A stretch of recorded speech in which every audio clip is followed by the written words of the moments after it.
Bismillahirrahmanirrahim. Assalamualaikum warahmatullahi wabarakatuh.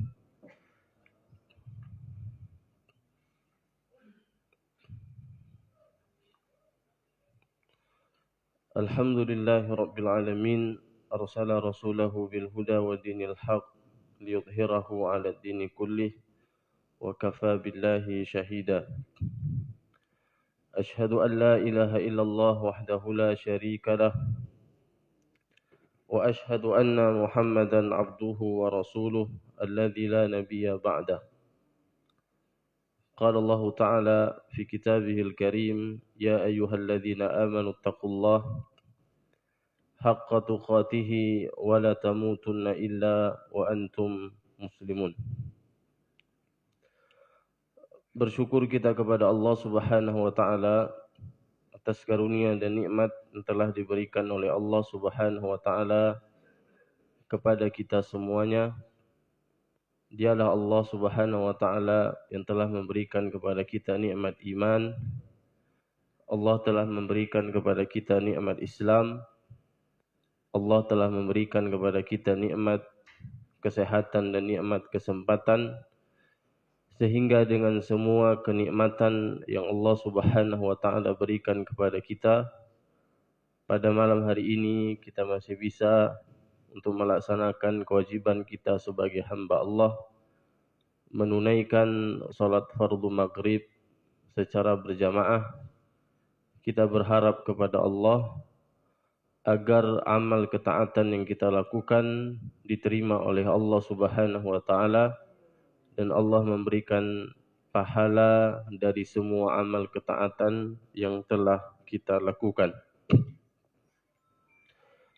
Salawat dan salam senantiasa tercurahkan kepada baginda Nabi kita sallallahu alaihi wasallam, kepada keluarga beliau, sahabat beliau, dan orang-orang yang setia mengikuti tuntunan risalah yang telah dibawa oleh Nabi kita sallallahu alaihi wasallam hingga hari kiamat kelak. Kembali kita melanjutkan pembahasan mengkaji kitab Tafsiratul Anam fil Huquqi fil Islam. Penjelasan kepada manusia tentang hak-hak di dalam agama Islam. Terakhir kita bahas hak apa?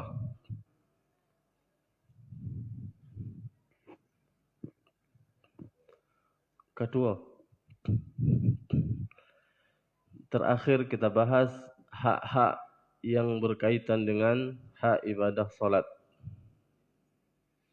Di kesempatan malam hari ini, hak yang akan kita bahas sebagaimana yang disebutkan oleh penulis rahimahullah, haqqul yatim.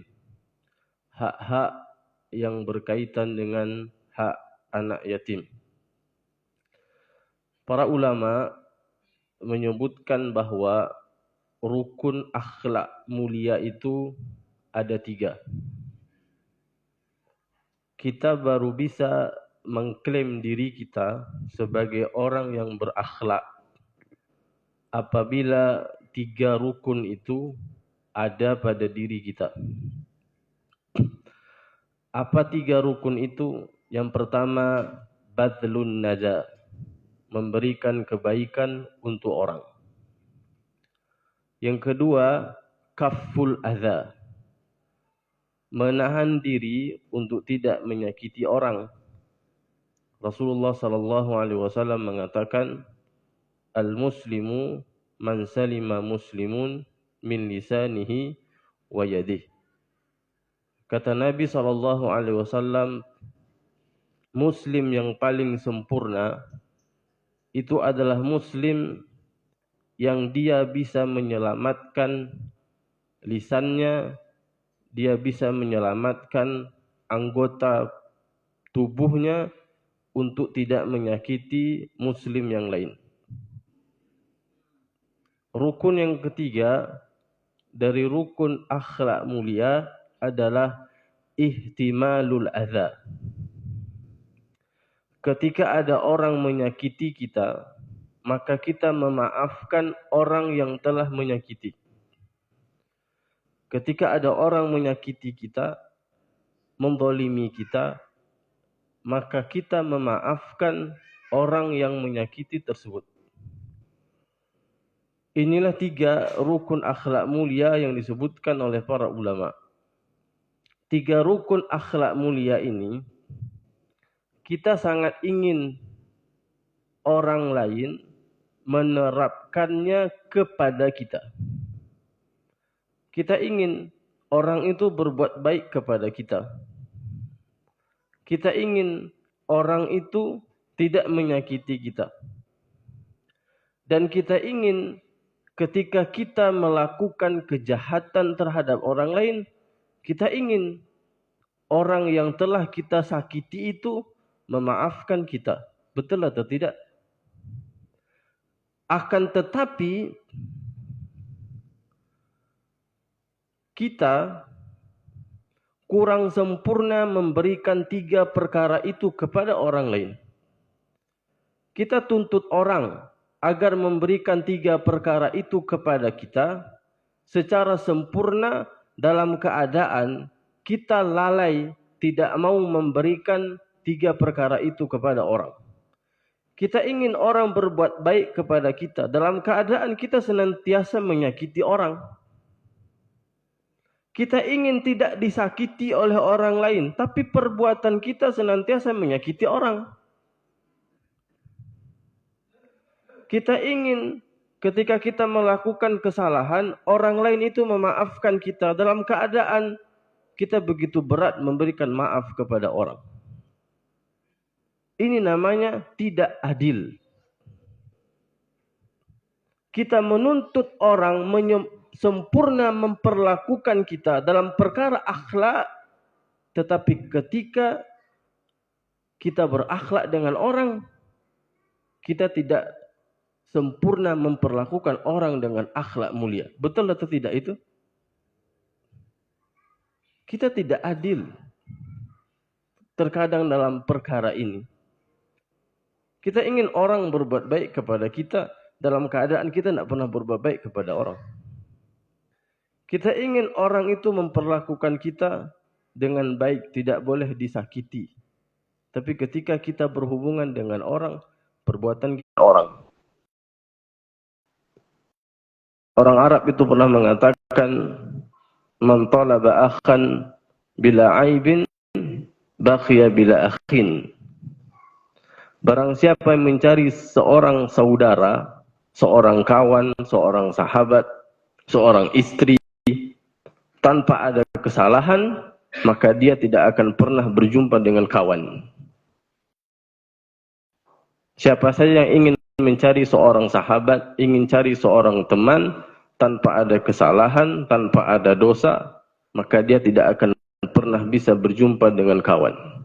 Kenapa? Karena orang yang akan kita jadikan kawan, itu manusia. Manusia itu senantiasa melakukan dosa dan kesalahan. Di dalam rumah tangga juga seperti itu.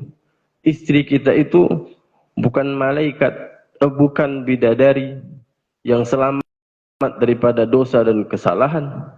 Kita pun bukan malaikat yang tidak pernah berdosa dan tidak pernah berbuat kesalahan. Maka oleh karena itu, jangan pernah menuntut kesempurnaan kepada orang ketika kita tidak sempurna memberikan kebaikan untuk orang lain. Di antara golongan yang Allah Subhanahu wa taala perintahkan kepada kita agar kita berbuat baik kepada mereka, dan Allah Subhanahu wa taala melarang kita berbuat buruk kepada mereka, adalah anak yatim. Tadi kita sebutkan akhlak mulia itu rukunnya ada 3. Berbuat kebaikan, tidak boleh menyakiti, dan memaafkan orang yang telah menyakiti kita. Di antara golongan manusia yang Allah Subhanahu wa taala perintahkan kepada kita agar kita berbuat baik kepada mereka, dan Allah larang kita tidak boleh menyakiti mereka adalah anak yatim. Siapa anak yatim itu? Wal yatimu syar'an huwa as-saghiru alladhi faqada abah. Anak yatim secara syariat pengertiannya adalah seorang anak kecil yang meninggal ayahnya ketika usia anak tersebut belum baligh. Nabi SAW bersabda di dalam hadis yang diriwayatkan oleh Imam Abu Dawud, kata Nabi, la yutma ba'da ihtilam. Tidak disebut anak yatim ketika anak tersebut telah baligh. Maka definisi anak yatim artinya adalah semua anak kecil yang meninggal ayahnya ketika usia anak tersebut belum baligh. Ketika ada bapak-bapak yang dia meninggal ayahnya ketika usianya sudah 40 tahun, maka bapak-bapak tersebut tidak disebut bapak yatim. Ya. Jadi anak yatim pengertiannya adalah anak kecil meninggal ayahnya. Itu yang pertama. Yang kedua, ayahnya meninggal ketika usia anak tersebut belum baligh. Allah Subhanahu wa taala berfirman di dalam Al-Qur'anul Karim, wa'budullaha wa la tusyriku bihi syai'a wa bil walidaini ihsana wa bidzil qurba wal yatama wal masakin. Beribadahlah kepada Allah Subhanahu wa taala dan janganlah kalian menyekutukan Allah dengan sesuatu apapun. Wabil walidaini ihsana, dan berbuat baiklah kepada kedua orang tua dengan kebaikan yang paling sempurna. Wabil qurba wal yatama wal masakin, dan berbuat baiklah kepada kerabat dekat. Siapa kerabat dekat yang Allah Subhanahu wa taala sebutkan di dalam ayat ini? Keluarga kita, istri dan anak-anak kita. Wal yatama wal masakin, dan berbuat baiklah kepada anak yatim dan kepada orang-orang miskin. Di dalam ayat ini Allah Subhanahu wa taala menyebutkan di antara golongan yang Allah Subhanahu wa taala perintahkan kepada kita agar berbuat baik kepada mereka adalah anak yatim. Penulis mengatakan, ja'alallahu ta'ala al-ihsana ilal yatimi minal birri alladhi huwa dalilun ala sidqil iman.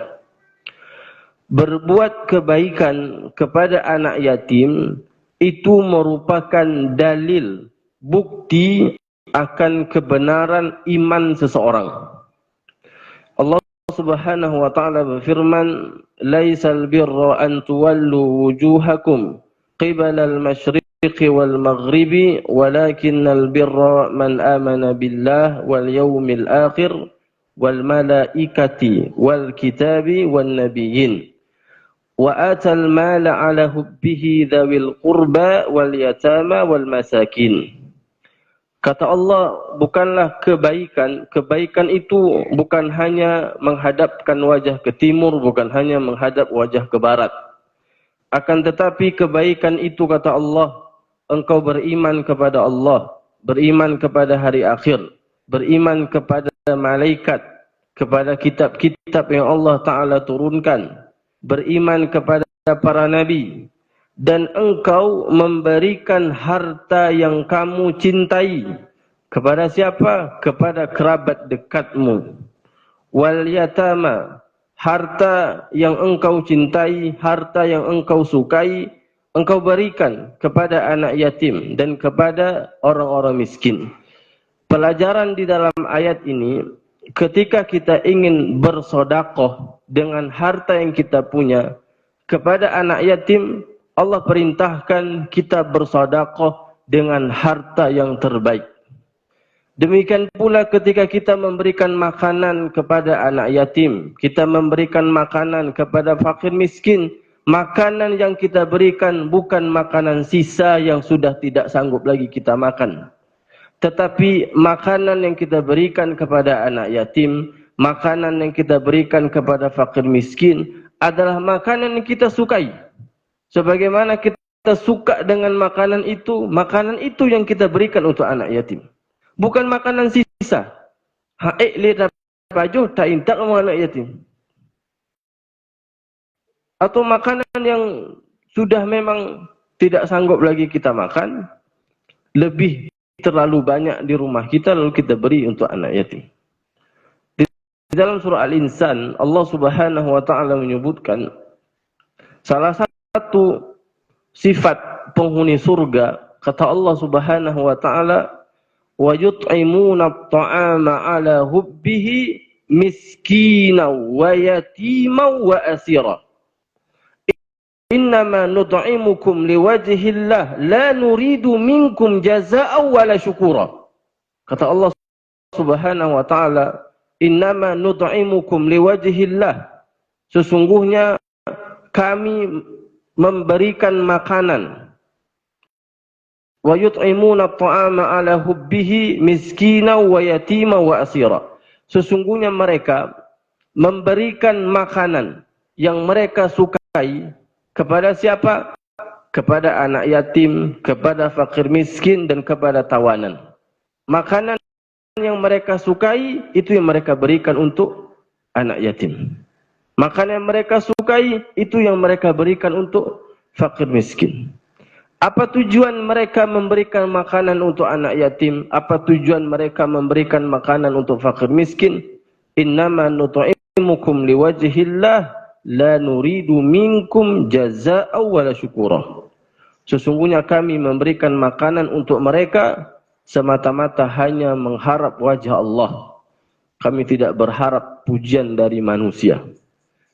Allah sebutkan di dalam surah Al-Insan tentang sifat penghuni surga, mereka adalah orang-orang yang suka memberikan makanan yang mereka sukai kepada siapa? Kepada anak yatim.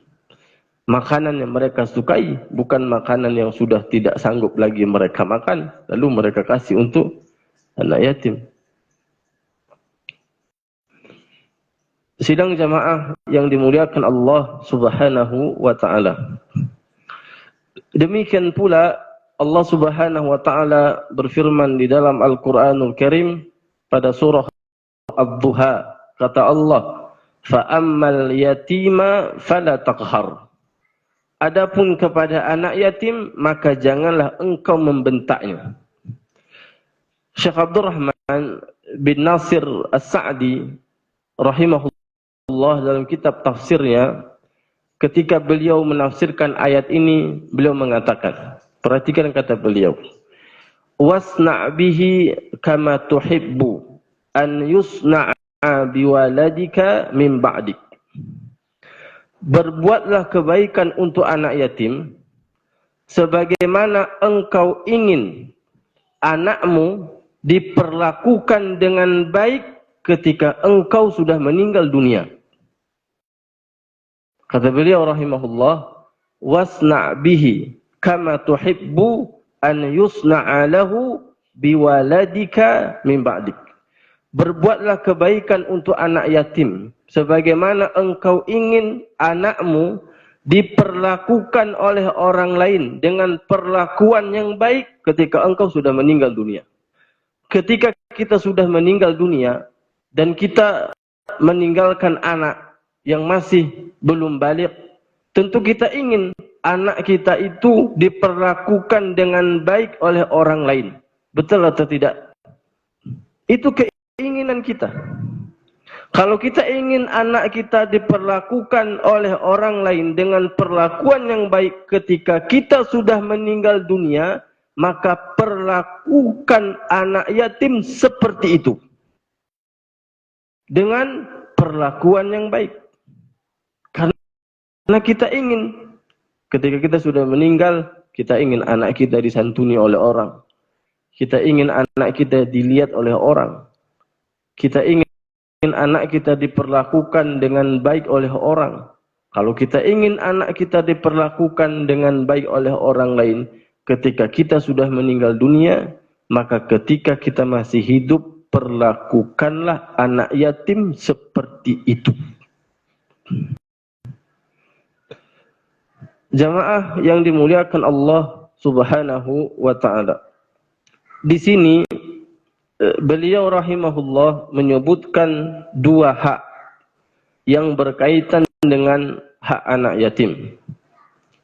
Beliau mengatakan, al-yatimu fil islami sya'nuhu 'azimun wa haqquhu kabirun.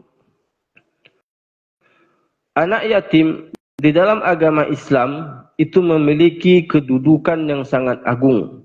Tadi kita sudah sebutkan bagaimana Islam memerintahkan kepada umatnya agar memperlakukan anak yatim dengan perlakuan yang baik.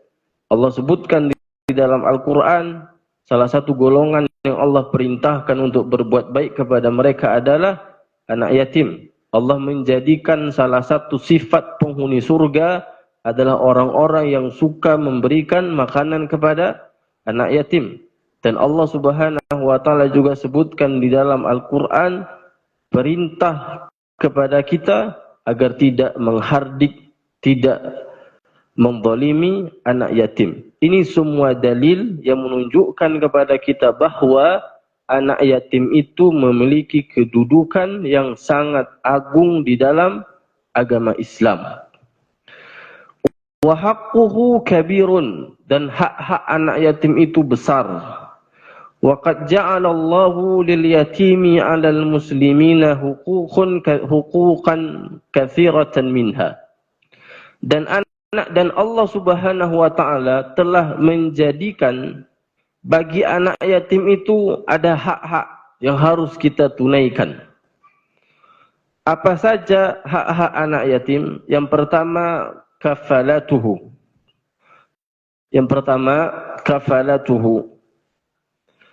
Apa yang dimaksud dengan kafalatuhu? Kafalatuhu maknanya adalah memelihara, mengurus anak yatim. Al-Imam An-Nawawi rahimahullahu ta'ala, beliau mengatakan, kafilul yatimi al-qa'im bi umurihi min nafaqatin wa kiswatin wa ta'dibin wa tarbiyatin wa ghairi dhalik. Kata Imam Nawawi, yang dimaksud dengan mengurus anak yatim artinya adalah memperhatikan semua keperluan hidupnya. Memperhatikan makanannya, memperhatikan pakaiannya, dan memberikan pendidikan terbaik untuk anak yatim.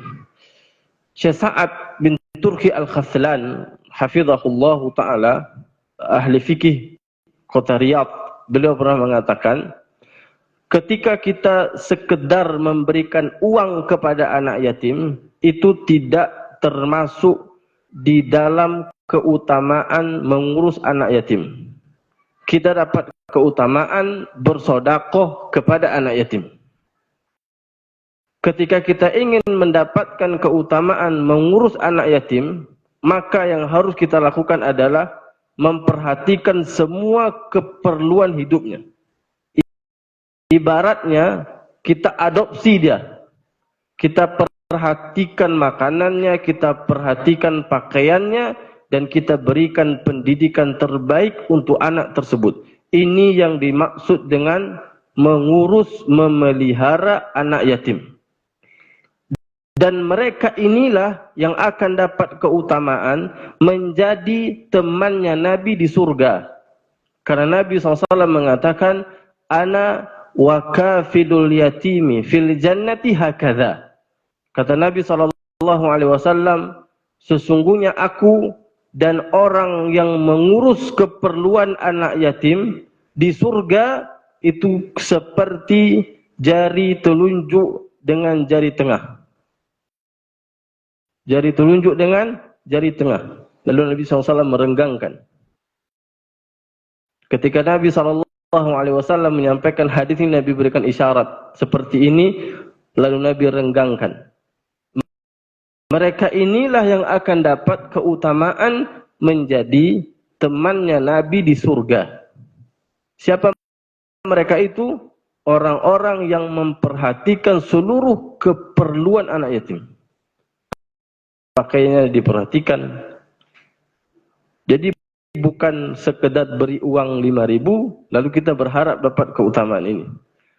Semoga dapat keutamaan tersebut. Tapi yang lebih baik adalah kita perhatikan semua keperluan hidupnya.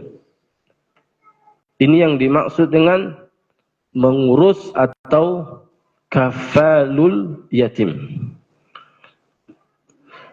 Sidang jamaah yang dimuliakan Allah Subhanahu wa taala.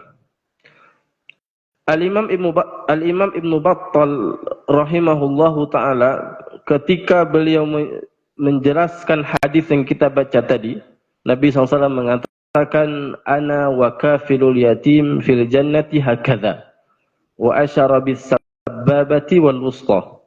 Nabi SAW menyebutkan aku, kata Nabi, dan orang yang mengurus anak yatim di surga seperti jari telunjuk dan jari tengah. Kata Imam Ibnu Battal ketika beliau menjelaskan hadis itu, beliau mengatakan haqqun ala man sami'a hadzal haditsa an ya'mala bihi liyakuna rafiqan nabiyyi sallallahu alaihi wasallam fil jannati wala manzilata fil akhirati afdalu min dzalik.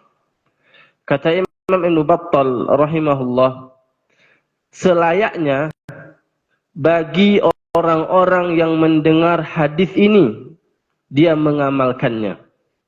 Karena Rasulullah sallallahu alaihi wasallam menyebutkan di dalam hadis ini, orang yang mengurus anak yatim akan menjadi rafiqan Nabi, akan jadi teman dekat Nabi sallallahu alaihi wasallam di surga.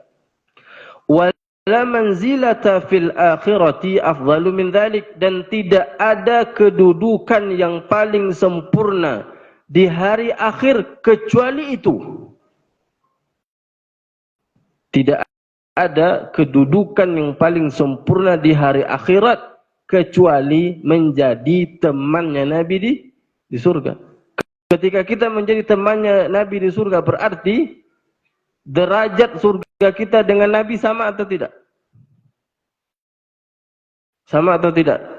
Surga kita dengan surga Nabi sama atau tidak? Sama.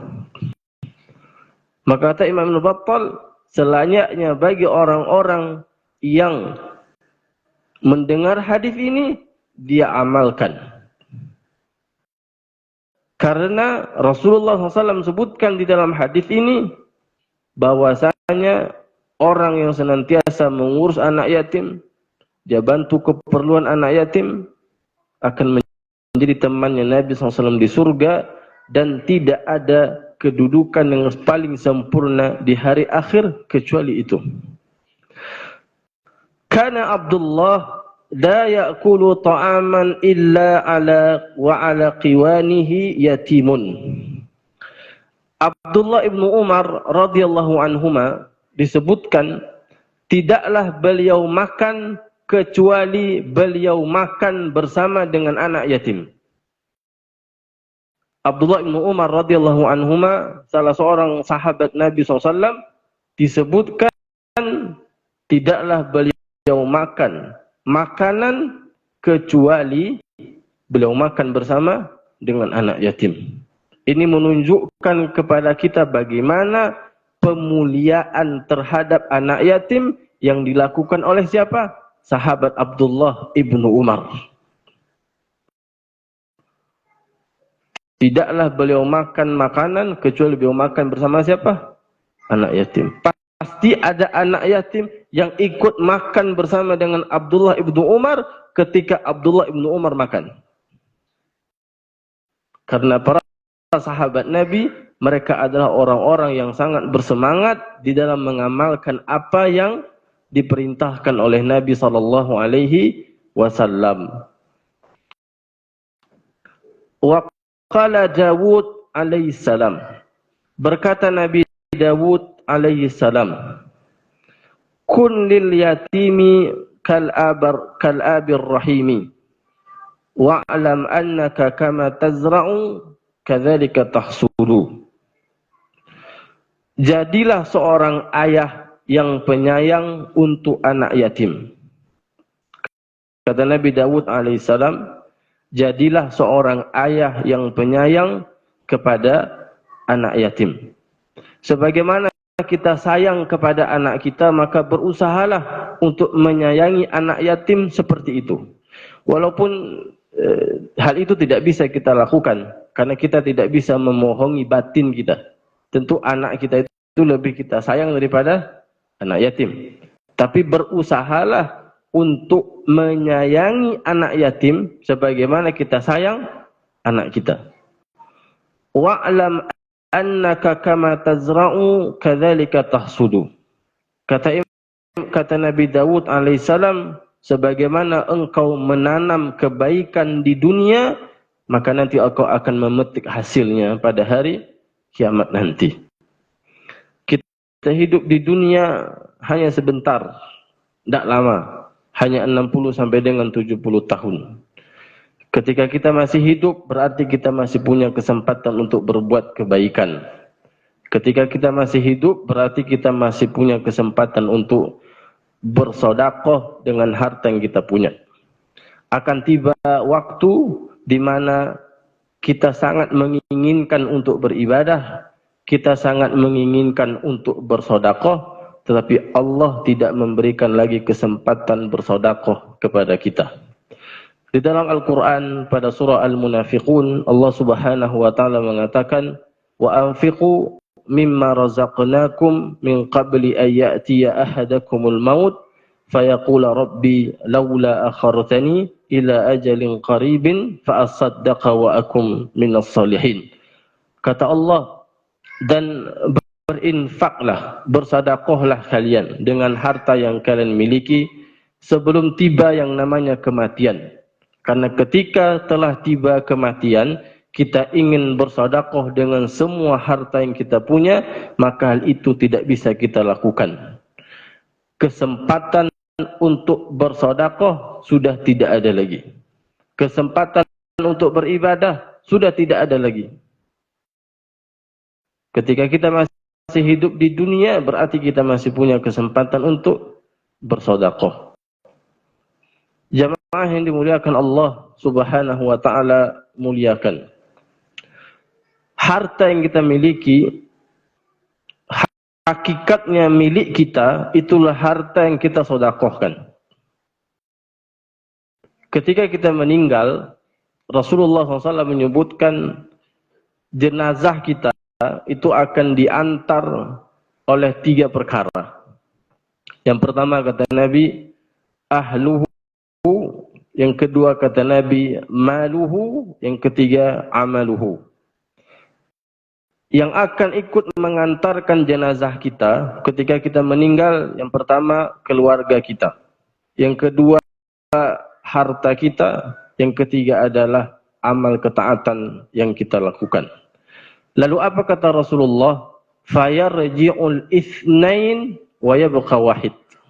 2 perkara akan kembali dan 1 perkara yang akan setia bersama dengan kita. Apa 2 perkara yang kembali itu? Ketika keluarga kita sudah selesai menguburkan jenazah kita, sanak famili kita sudah selesai dikuburkan jenazah kita, maka mereka akan pulang ke rumahnya masing-masing. Hari pertama, hari kedua, hari ketiga, hari keempat, hari kelima, mungkin mereka akan mengenang masa hidup kita. Mungkin mereka akan mengenang kebaikan-kebaikan kita.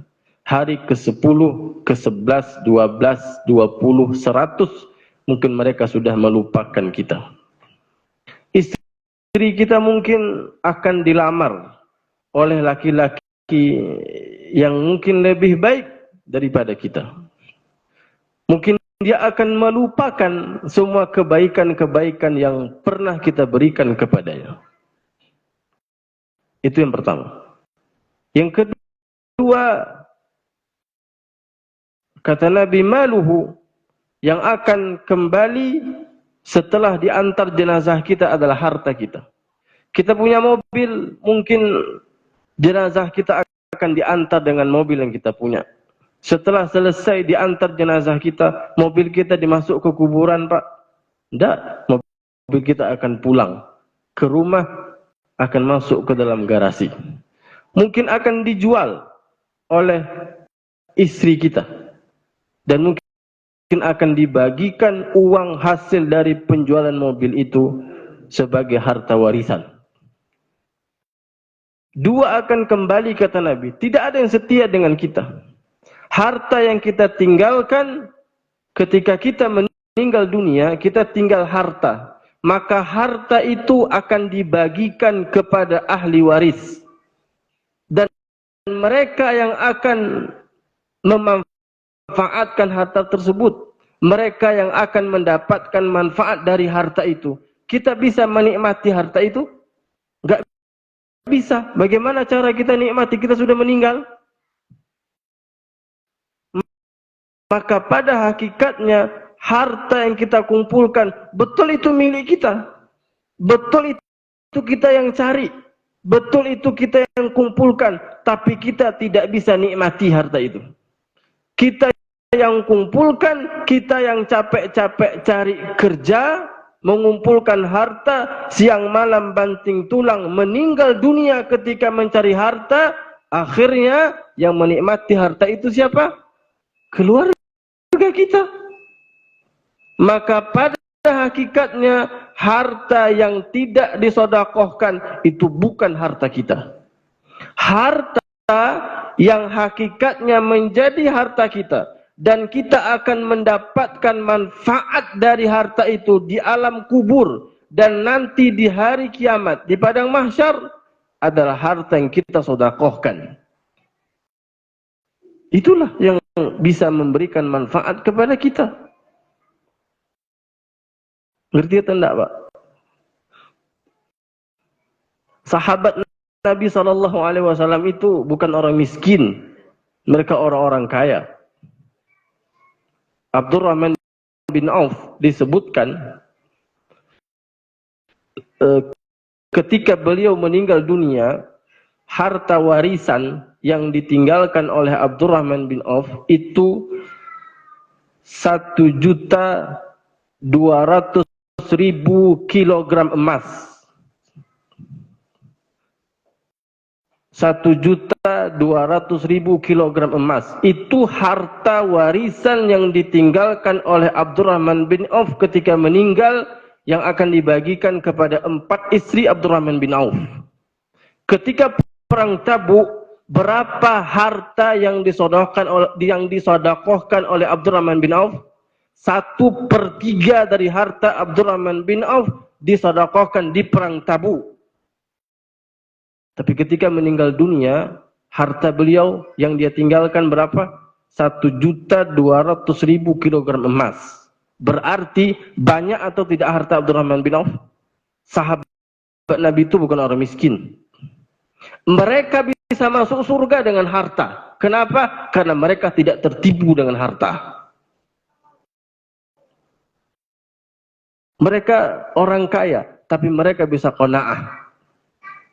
Maka jangan pernah kita pahami qanaah itu tidak kerja-kerja. Salah. Bukan itu makna qanaah. Berarti qanaah itu minta-minta sama orang. Bukan. Siapa yang paling qanaah di antara manusia? Sahabat Rasulullah SAW. Buktinya para sahabat Nabi banyak yang kaya. Abdurrahman bin Auf, Abu Bakar As-Siddiq, Umar bin Khattab, Utsman bin Affan. Itu semua konglomerat. Mereka semua orang kaya. Tapi mereka bisa masuk surga dengan apa? Dengan kekayaan yang mereka punya. Bukan masuk neraka gara-gara harta. Karena Nabi SAW mengatakan, kata Nabi SAW, ditampakkan kepadaku surga, kata Nabi SAW, dan aku melihat, kata Rasul, kebanyakan penghuni surga adalah orang-orang fakir. Kemana orang kaya? Banyak orang kaya dihisab oleh Allah Subhanahu wa taala harta kekayaan yang mereka miliki, namun mereka tidak bisa mempertanggungjawabkan harta kekayaan yang mereka punya. Akhirnya tertahan, telat masuk surga atau bahkan tidak masuk surga gara-gara tertipu dengan harta kekayaan. Pelajarannya adalah bagaimana cara kita punya harta banyak nih. Oke misalnya. Banyak harta kita, bagaimana harta yang kita punya itu bisa menjadi sebab kita masuk surga. Bisa menjadi sebab, karena Nabi SAW mengatakan ketika nanti di surga, kalau kita ahli sodakoh maka kita akan dipanggil dari pintu sodakoh. Kalau kita ahli solat maka dia akan dipanggil dari pintu solat. Ketika kita ahli puasa maka dipanggil oleh Nabi dari pintu apa? Pintu Rayyan. Lalu Abu Bakar tanya ke Nabi, "Ya Rasulullah, apakah ada orang yang dipanggil dari semua pintu?" Kata Nabi, "Ada, dan engkau salah satunya." Kata Rasulullah, "Engkau salah satu manusia yang akan dipanggil oleh Allah dan yang akan dipanggil dari semua pintu surga." Dari pintu solat akan memanggil Abu Bakar. Dari pintu puasa Ar-Rayyan akan memanggil Abu Bakar. Dari pintu sodako akan memanggil Abu Bakar. Kita mungkin tidak bisa seperti Abu Bakar. Kalau misalnya, saya minta waktu sedikit, Allah Subhanahu wa taala itu memberikan hidayah amal ketaatan kepada kita itu berbeda-beda. Ada diberi hidayah oleh Allah kuat untuk sholat sunnah, tapi Allah tidak beri hidayah kuat untuk melakukan puasa sunnah. Kalau Allah berikan hidayah kepada kita kuat untuk menjalani puasa sunnah, maka istiqomahkan ibadah itu. Karena Nabi katakan, "Ahabbul a'mali ilallah atwamuha wa in qalla." Amalan yang paling baik di sisi Allah, yang paling dicintai oleh Allah itu adalah amalan yang konsisten, istiqomah kita lakukan walaupun sedikit. Kalau Allah berikan hidayah kepada kita mampu untuk puasa sunnah, tapi sholat sunnah jarang-jarang kita lakukan, maka istiqomah berpuasa sunnah. Allah beri hidayah kepada kita bisa baca Al-Quran, di setiap selesai sholat maghrib, berusahalah istiqomah melakukannya. Diberi hidayah oleh Allah untuk bisa bersodakoh, maka istiqomahkan ibadah sodakoh itu. Bantu orang-orang fakir miskin. Karena ada orang candu solat, ada orang candu puasa, tapi tidak candu solat. Ada pula orang candu sodakoh, tapi solat sunnah tidak candu dia. Maka hidayah untuk melakukan amal ketaatan itu diberikan oleh Allah kepada kita berbeda-beda. Maka berusahalah untuk bisa istiqomah melakukan suatu amal ibadah ketika Allah memberikan hidayah kepada kita untuk melakukan amal ibadah tersebut. Karena kita tidak sama seperti sahabat. Kita tidak sama ibadah kita seperti sahabat Nabi SAW. Taib. Ini hak yang pertama dari hak anak yatim, yaitu berbuat baik kepada mereka. Kita lanjutkan di pertemuan nantilah kapan-kapan, setelah Ramadan atau di dalam bulan Ramadan, tergantung panitia. Lebih dan kurang kami mohon maaf. Wassallallahu wasallam ala nabiyyina Muhammadin wa ala alihi wa sahbihi ajma'in. Subhanakallahumma bihamdik, asyhadu an la ilaha illa anta, astaghfiruka wa atubu ilaik. Assalamualaikum warahmatullahi wabarakatuh.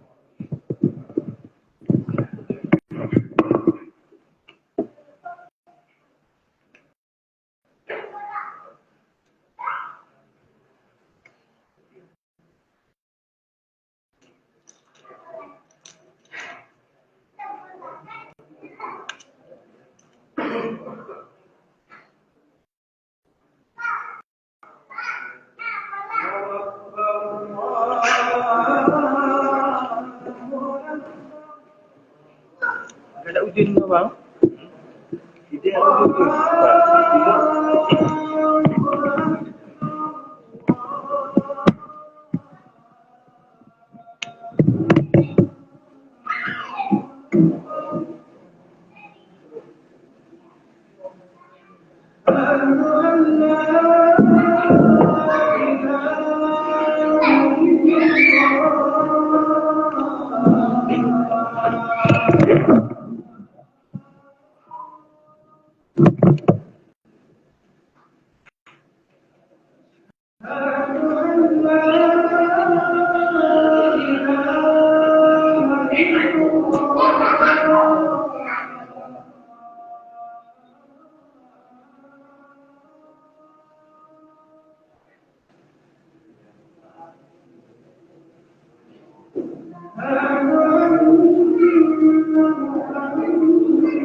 استووا استقيموا واعتدلوا تراصوا.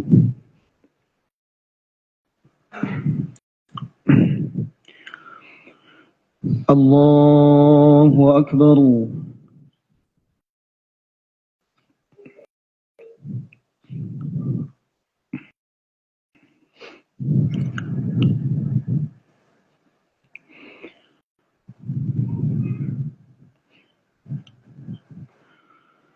الحمد لله رب العالمين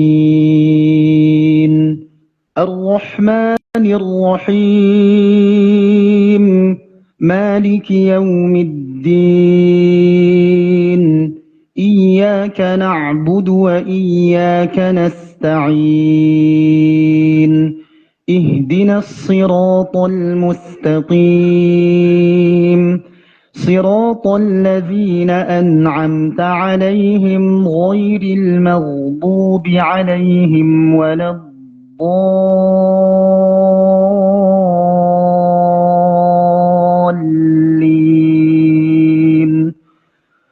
آمين.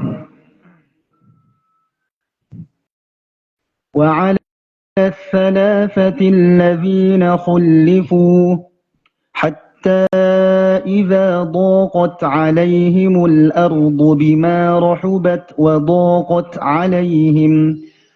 وضاقت عليهم أنفسهم وظنوا أن لا ملجأ من الله إلا إليه ثم تاب عليهم ليتوبوا إن الله مع المتقين.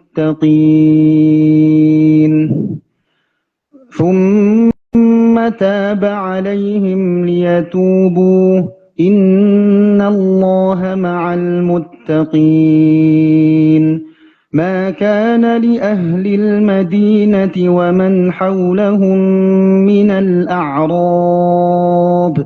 يا أيها الذين آمنوا اتقوا الله وكونوا مع الصادقين. ما كان لأهل المدينة ومن حولهم من الأعراب أن يتخلفوا عن رسول الله ولا يرغبوا بأنفسهم عن نفسه ذلك بأنهم لا يصيبهم ظمأ ولا نصب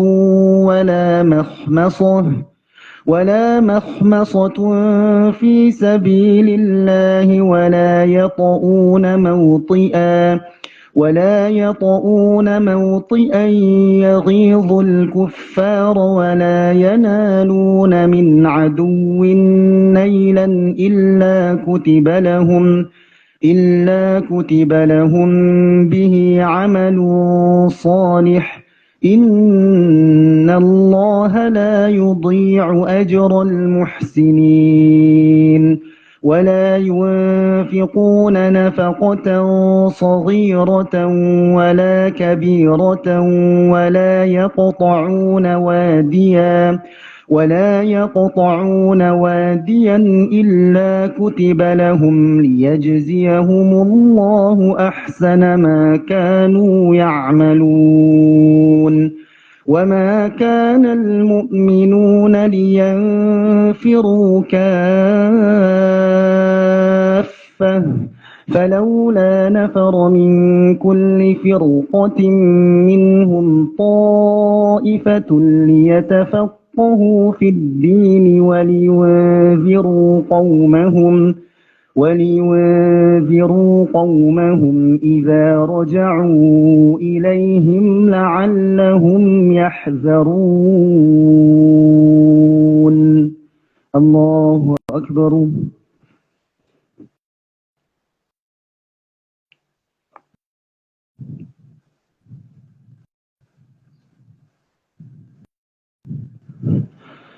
سمع الله لمن حمده.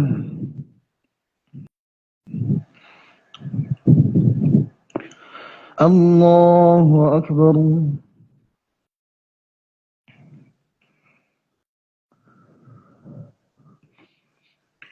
الله أكبر.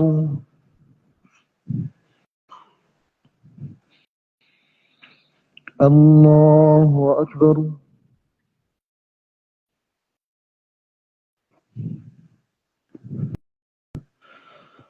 الله أكبر.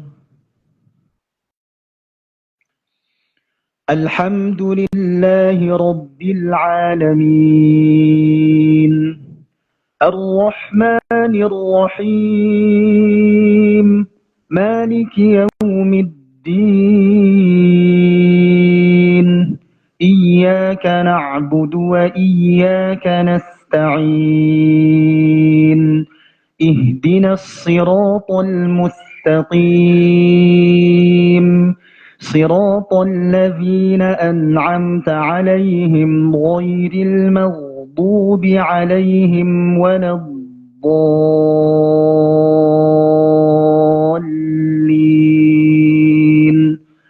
آمين. يا أيها الذين آمنوا قاتلوا الذين يلونكم من الكفار وليجدوا فيكم غلظة واعلموا أن الله مع المتقين. وإذا ما أنزلت سورة فمنهم من يقول أيكم زادته هذه إيمانا فأما الذين آمنوا فزادتهم إيمانا وهم يستبشرون. وأما الذين في قلوبهم مرض فزادتهم رجسا إلى رجسهم وماتوا وهم كافرون. أولا يرون أنهم يفتنون في كل عام مرة أو مرتين ثم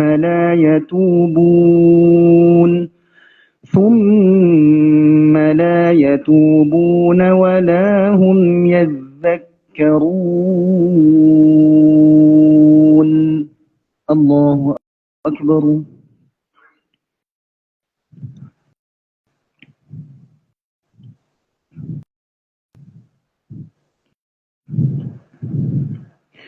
سمع الله لمن حمده.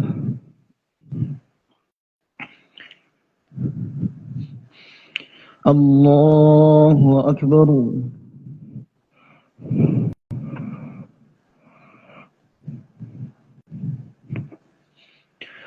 الله أكبر.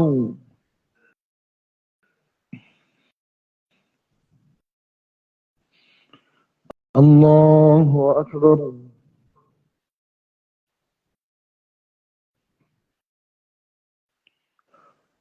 الله أكبر.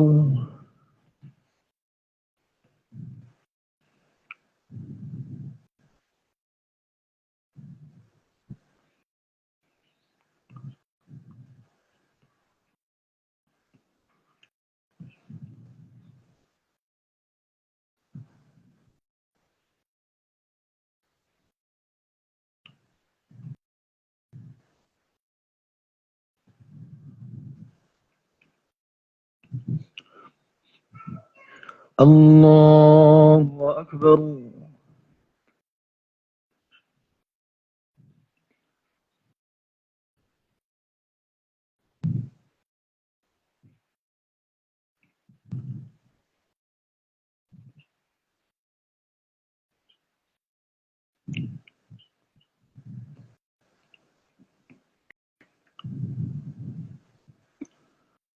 الله أكبر.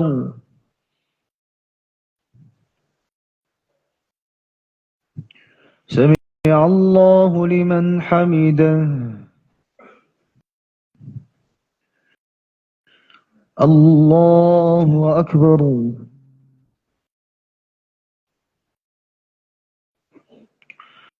الله أكبر.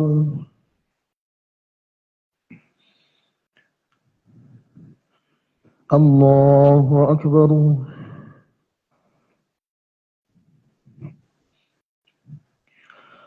الله أكبر.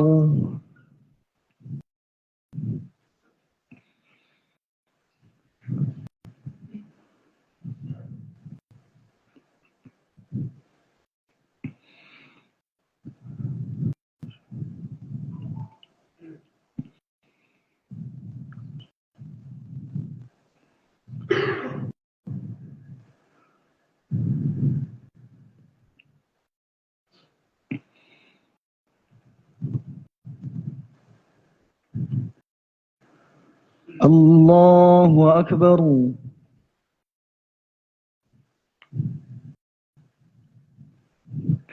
سمع الله لمن حمده.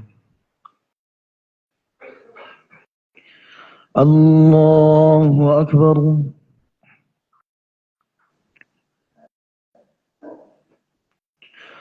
الله أكبر.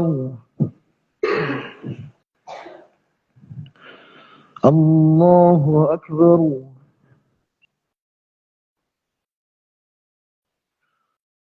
الله أكبر.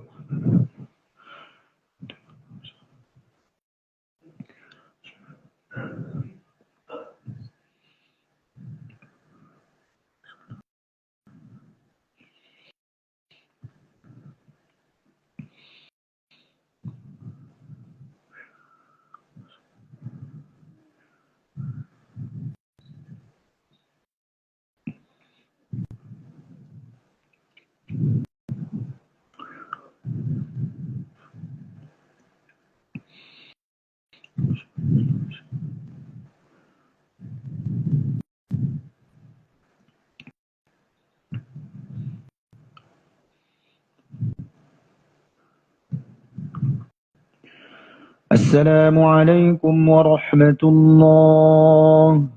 السلام عليكم ورحمة الله. استغفر الله. استغفر الله. استغفر الله. اللهم أنت السلام.